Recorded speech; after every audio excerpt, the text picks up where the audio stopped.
We've been a leader in banking for more than 100 years. You'll find us here, at home, on your phone, and everywhere you go. Renaissance Bank. Understanding you. Member FDIC. Equal housing lender.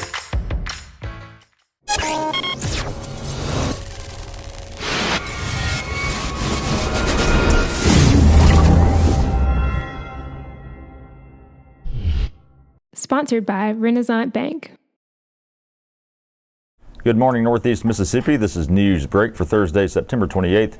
I'm Brad Locke. Thanks for joining us. And just a reminder that Newsbreak comes to you each weekday at 7 a.m. You can watch it on djournal.com, Facebook, YouTube, or the Daily Journal's mobile apps for Apple and Android devices. I'm going to spend the next few minutes looking at news, sports, and weather for Northeast Mississippi.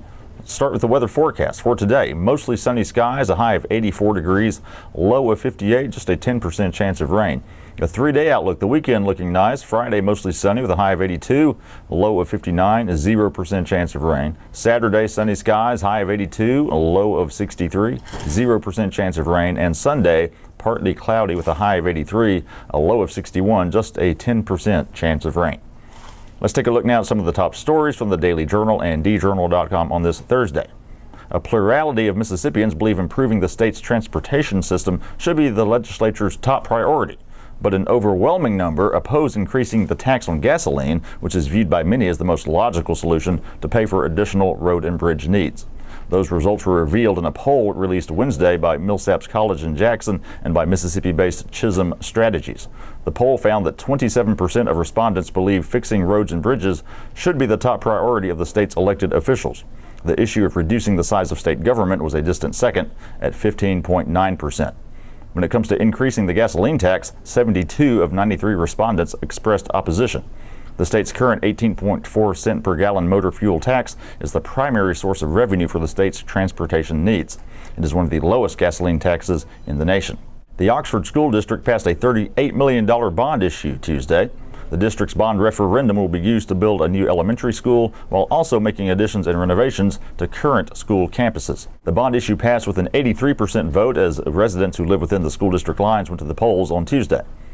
For those Oxford residents, the referendum means property taxes will go up about 10 cents per day on a home worth $100,000, or roughly $38 per year. OSD Superintendent Brian Harvey said the district's steadily growing enrollment brought on the need for changes to its campuses.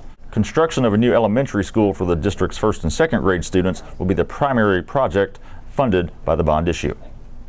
Elizabeth High School, a frequent contributor to the Today Show, will be the guest chef at the 4th annual A Novel Affair next spring.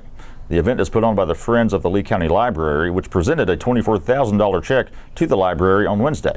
Becky Rollins, president of the Friends of the Lee County Library, is hoping high school can help her deliver an even bigger check next year.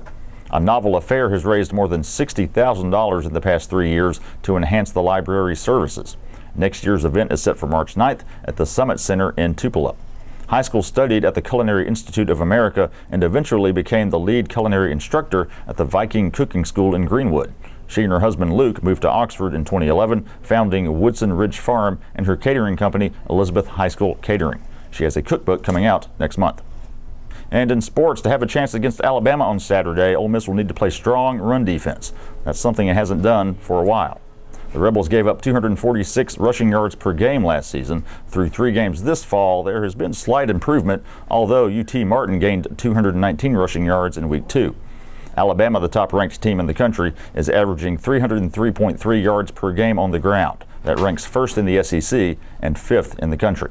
The Crimson Tide are led by Damian Harris and Bo Scarborough. Both are big running backs who have combined for 532 yards and 9 touchdowns this year. Saturday's game in Tuscaloosa is set for an 8 p.m. start on ESPN.